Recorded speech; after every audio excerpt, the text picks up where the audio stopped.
Ladies and gentlemen, Mary Rowe. Someone left their, thank you. Someone left their piece of paper on the stage. It's a phone number. No, it's all right. It's an old joke. It's an old joke for a good time call. What a fabulous day. I mean, it's just wonderful to have so many people in the house on a Friday afternoon. It's such a gorgeous day. And that we feel that this is a test of your own human resilience, that you can endure the summit for 2 solid days. And we want to just continue to remind you that there's a great dance performance at the end of the afternoon and then a wonderful reception. And my colleagues told me to remind you there's lots of food. So, ooh, I know. So please hang on and hang with us as we carry on. I'm what's called a segue to just talk to you to talk to you a little bit about how MAS got involved in the resilience discussion. This is our wheelhouse, we affectionately call it at MAS. This directs our work. You can see that we have 3 areas where we see ourselves having a role in making interventions, encouraging interventions, preservation and sustainability, planning, design and infrastructure, and arts and cultural development, all of which contribute to what we see as the livability and resilience of the city. And all of the things that we feel underpin livability and resilience, that capacity to productively, creatively adapt. And we use this in all our work, and you can see that the summit yesterday and today is a kind of roll-up of the notions that we're experimenting with and exploring with you, and we're so appreciative of having so many voices of New Yorkers contributing to us as we consider what the next year should hold for us. This capacity to be both livable and resilient is an intricate web. You heard Lisa Gansky talk about it, about the mesh. It's all sorts of interactions between public policy, between different forms of capital. You're going to hear this afternoon about natural capital. You heard this morning about economic capital. It's about social capital, what we've been speaking of for the last couple of days. And it's all about that capacity of individuals to actually make a difference, to contribute directly, and to actually have agency, to have the capacity to be able to make a difference. So this is really that mix that Lisa described and others have reinforced today. Greg mentioned it, the serendipity of the city. It's always a combination of serendipity and choice. And we've had both present themselves to us here in New York over the last year. We really want to make this point, as you can see, that behind everything that's going on in this city are individuals like you. And so after Sandy, what we saw was public housing disproportionately affected by the storm inundation. 404 NYCHA properties. You heard Fred and Sadia talk about the initiatives. We've been focused on resilience since 2010 here at MAS, looking at economic, social, environmental, and cultural, how they all play together. And sure enough, when Sandy hit, all of a sudden we were very much aware of the particular vulnerabilities that certain populations have on our coasts. And that's damage to NYCHA properties. And many of you know they have a huge deferred maintenance budget as it is, and Sandy has just intensified that. But sure enough, what did we all see post-Sandy? These extraordinary kinds of resourcefulness that New Yorkers like you and me came up with and contributed to actually start to imagine what the new future would look like. And these kinds of gatherings have been happening since last fall, routinely, engaging people at a very granular micro and macro level, and again, contributing to the more and more people. And we, last fall, as many of you know, after Sandy, we wanted to make sure that we were active to encourage a policy discussion early, and so we did some convening. We had the federal secretary. You're going to hear more about some of his initiatives this afternoon in the Rebuild by Design panel. We also partnered there with the Center for Urban Real Estate at Columbia. And then we partnered with a whole bunch of organizations in January. 700 people came together on a gloomy little Saturday in January to talk about all the different aspects of recovery and resilience that we wanted to see happen. 80 partners engaged with us on that. And we've continued to convene subsets of that group monthly through resilience roundtables and a number of other convenings that many of you are aware of. And this just shows you the kinds of partners. Many of you are in the room here. You've been engaged with us. We try to make that point that it's not the purview of just engineers or just planners or just bureaucrats. It's all of us together engaged in this holistic thing we call the city. And we've also, as you can see, some of these partners are in different parts of the world. Certainly New Orleans stepped up and came to a lot of our early initiatives last fall. Again, strengthening that notion that behind each of this are these individual acts that in the aggregate contribute. This is the other thing that a lot of people outside of New York don't realize, the remarkable role that Occupy Sandy played and continues to play in communities, and how resourceful they were. What a great way to match what local communities actually need with what you and I might like to contribute. Let's use an existing platform, Amazon's wedding registry. Who knew? Sign up on Amazon's wedding registry and you can send bleach or whatever it is. This is all the smart work of Occupy. And then tons and tons of these small, local, hyper-local groups that continue to lead the way. A number of long-term recovery groups. Many of you are part of them. You know that they exist across not just the areas that were affected by Sandy, but they exist across all 5 boroughs in areas that haven't necessarily experienced water inundation, but are anticipating what might be next. And those groups have a longevity and a consistency, and they also have an authenticity to the local community that they serve.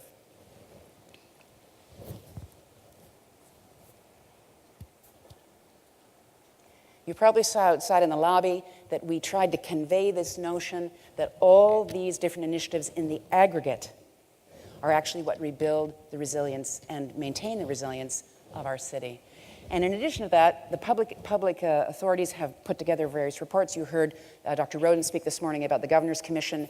The state has initiated things. The city had its special initiative on resilience and rebuilding. And then various community groups and community coalitions have come forward to create a really interesting repository of policy initiatives, smart data, smart research, again, informing all the different approaches that we could be taking.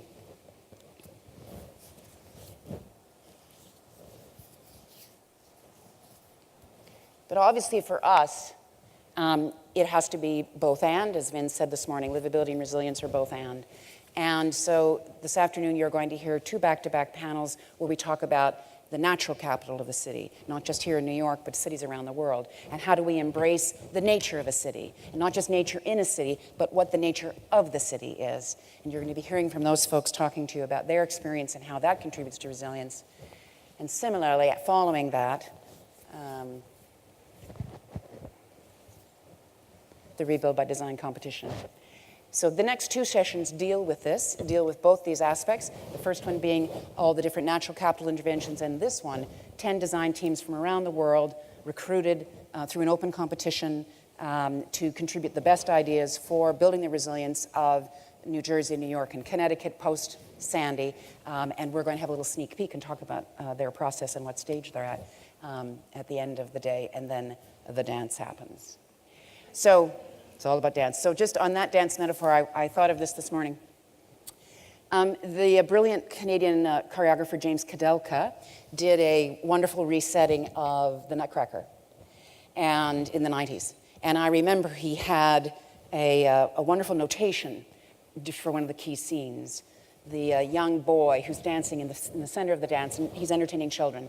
And Kadelka wrote in the notes, sometimes he makes things happen, and sometimes things happen to him. And Bruce Kurabara, the Toronto designer, took that inscription and inscribed it, etched it into glass into the front of the new National Ballet School, which is a wonderful piece of adaptive reuse. Sometimes he makes things happen, and sometimes things happen to him. What a great adage for the city. Lots of things happen to us, but we also make lots of things happen, and we have to anticipate both. So, would you welcome, please, I'm supposed to play one more slide. Sorry, I was supposed to tell you one last relief slide, and then we'll welcome our next speaker. For the anniversary of Sandy, we're going to release this report, which really echoes all the sentiments I've just discussed, that really it takes all hands on deck, all of us imagining what might happen and what we can contribute to make happen. And so this will be on the anniversary. There's lots of stuff happening on the anniversary. This is our contribution, which you'll hear more about. But one of the lead hands in this all hands on deck campaign to mobilize our resilience and livability is Madelyn Wils. Would you welcome, please, the president and CEO of the Hudson River Park Trust to the summit stage.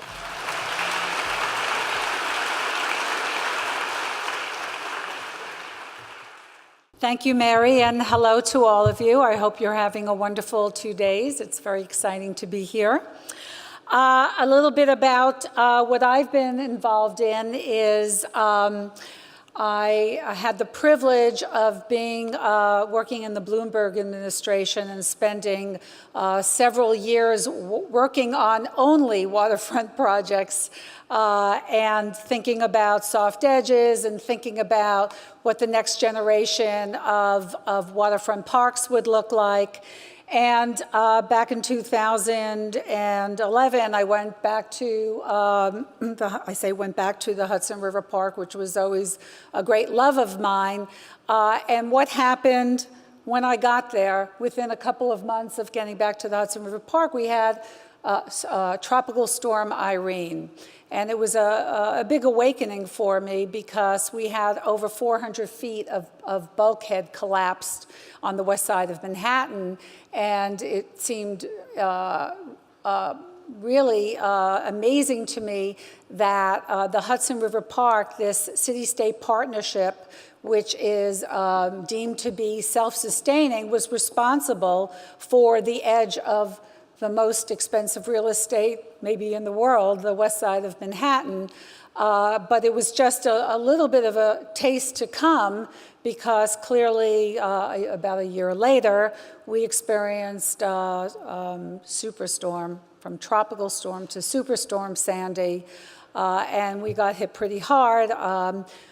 We certainly didn't get hit as hard as some areas in New Jersey and the Rockaways, but we got hit pretty hard. So give you a little bit of overview for those who do not know. The Hudson River Park is the longest and the second largest waterfront park in the United States. It encompasses 400 acres of Hudson River between the pier lines and 150 acres of land. And it mostly it wiggles down to the Battery, but mostly is between Chambers Street and 59th Street. The park is approximately 16 public piers, many commercial piers, which are the revenue that we get mostly to self-sustain the park. And we're approximately 70% completed on our public park, and the toughest part is the last 30% to go. The last is always the toughest. So let's talk a little bit about what happened last October. By 9 o'clock in the morning, the water had breached the esplanade. Mind you, the rain did not start till about 2:30 in the afternoon. It was a very interesting experience since it was so calm out there, but clearly by late in the afternoon, it was getting pretty serious there. By evening, we had about 5 feet of water all over the park, and we had about approximately 3 feet of water in all the buildings. We were pretty well completely out underwater. Just to give you a little bit of a summation of what happened, we have about $31 million in damage. We have fixed or replaced over 10 miles of electric cable, just to give you an idea. We have replaced 8,820 plants, shrubs, and trees. We've used 80 tons of topsoil as replacement. And we had to remulch the whole park, which is about 8,200 square yards of mulch, just to give you a little sense. But basically, all of our mechanicals in 5 miles, all of our electrical was gone. We also had quite a bit of other damage. Although the new piers held up well from an infrastructure point of view, you can see here we had pavement upheaval, and that came from having the surge coming both from north and from the southwest. All of our docks pretty well were upended, and it was quite a scene there. So what have we done since Sandy? Basically, we've done what any good park, learning all the lessons to learn, which is we've raised all of our infrastructures to 13.5 feet, which is quite high, actually. That's 7 feet higher than the last 100-year floodplain. And the park was built to the last 100-year floodplain, which was basically 6 feet above the water. We have put infrastructure in watertight boxes. Everything that we could not raise to 13.5 feet, we've put in watertight boxes, and we hope that in the next storm we will find that they are watertight. We are putting up some floodgates in front of certain buildings to protect them. And we are using, as we always have, shrubs that do well in brackish water. So, in fact, other than some pier upheavals, dock upheavals, all the infrastructure that we have built has been really solid, but we still have a lot of very, very old infrastructure, and that has been very difficult to keep moving. We have our own substations in the park. We don't use most of Con Ed's substations, so we've moved substations at very great expense to either a second floor or on a higher plane than most of our infrastructure. So let's talk a little bit about the future. This just gives you a little idea of what some of the infrastructure looks like. We are very lucky because we are self-sustaining, so we were very lucky to be conservative in the way that we have spent our money, and we did have the funds in order to front the fixes from Irene and then from Sandy, which is very important because there was nobody who was really out there, although we are a state and city authority, actually to start writing checks to us. So we have fronted the money. We will be getting approximately 90% of 95% of our repairs paid by FEMA, thank goodness, and another 10% of that 95% paid by the state of New York from CDBG funds. This map is hard to read, but this will show you at least the indications from the Mayor's Resiliency Report of the areas that are to be protected around the city of New York. I could not find the picture that I was looking for, but whereas in the Resiliency Report, it shows that the South Street Seaport and the East River in the mayor's plans, in a fairly, an ingenious plan, will be protected by actually another city in the water protecting the city inside. Whether you agree with it or not, it's an inventive way of protecting the land. But if you looked at what they reported along the Hudson River, they reported putting a floodgate east of the Hudson River Park, which means that the Hudson River Park remains vulnerable. We have to keep a sense of humor about all this at the Hudson River Park. So we're out there on our own, basically. Some of the challenges that we have is I get to see some of the different state agencies that have put in. There's a lot of CDBG funds that are out there to make repairs, to look at the future. But in fact, most of these funds likely will be to repair water treatment centers, subways, electrical stations, and this is where the majority of the CDBG funds go. So there'll be very little in there to help protect waterfront parks and the kinds of infrastructure that are not necessarily deemed mandatory and as needed as the other infrastructure and very large projects that I just spoke about. We have these challenges in the Hudson River Park, and I've spoken about this before, and it's something that everybody needs to really, really think about. It's the challenges between resiliency and the regulators. And I say this because the Hudson River Park is actually built with repairing an historic bulkhead and a historic seawall.